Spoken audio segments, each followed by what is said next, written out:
Φαντάσου να σπάσει ξύλα, Γιάννη. Πιστεύω ότι το έχω δει ποτέ. ITF βλέπουμε ή VTF? Και τα δύο, ITF και VTF μαζί, δύο σχολές τάκ ποδοσφαιρικό, δηλαδή ο Bruce Lee με το τσάκι τσάκ.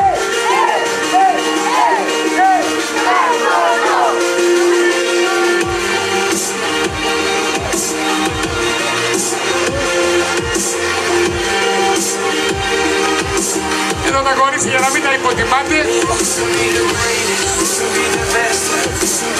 Γιάννη ο Κλοντιάν νομίζω ότι έχει 3 μέτρα πόδι το κορίτσι.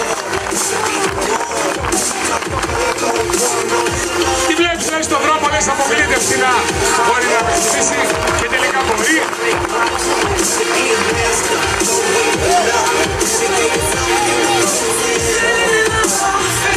Και τώρα θα δούμε μάλλον, λέω εγώ Γιάννη, μάχη με φανταστικό αντίπαλο.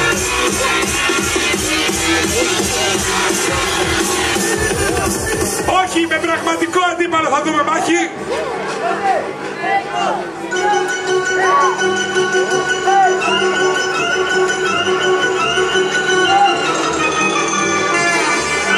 Φανταστικός αντίπαλος, πραγματικός αντίπαλος. Πραγματικός αντίπαλος και εδώ.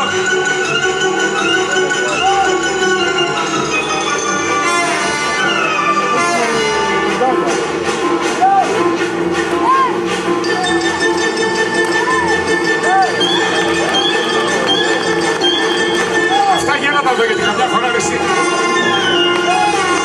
Τόσα χρόνια καμιά φορά νομίζω ότι είναι χαρτόνια βαμμένα.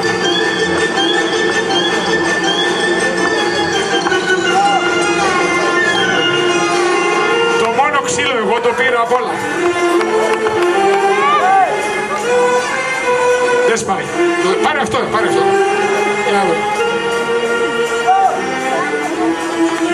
Δεν σου είπα δεν σπάει, το μόνο ξύλο είναι αυτό. Για πάμε εδώ. Όχι σπάει.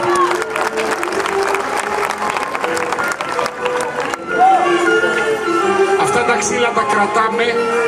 Καμιά φορά τα κρεβάτια κάτω το στρώμα που έχει ξύλα και σπάει, τα παίρνουμε, τα συγκολούμε τα ξύλα και τα χρησιμοποιούμε ξανά.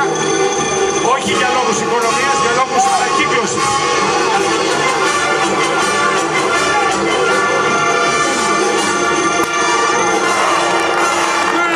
Κατάλαβες, θα δεις γιατί είναι ξύλο. Όποιος έχει τσάκι να έρθει μετά του, τα βάλουμε σε μια σακούλα για προσάναμα.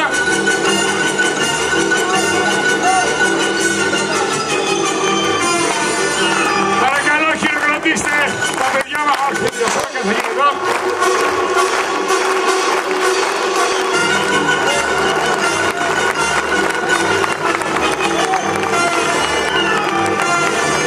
Είναι ο Κλοντιάν που γνώρισε αθλητική κίνηση αμπελοκήπων.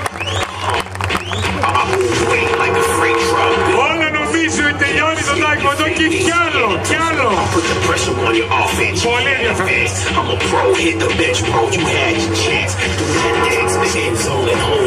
Περπατάει το παλικάρι, ας με θέλει να μας δείξει σκετσάκι με την κοπέλα του. Ένα κεφάλι ψηλότερη. Και δείχνει κάτι στο Facebook, στο κινητό. Έρχονται 3 και πιάνουν το κορίτσι και πιάνουν και το αγόρι. Αλλά τελικά ο καλός ο μαθητής του Πηγιάκη που τον έκανε fade out, fade in, προς το fade out, fade in, κερδίζουν. Και μάλιστα Γιάννη εδώ το τάκημα του τι θέλει να δείξει, μην τους χτυπάς μόνο, αποτελείωσέ τους. Δηλαδή είναι η αθλητική παιδεία που αστεία από το τάκημα εδώ είναι συγκλονιστικό άθλημα.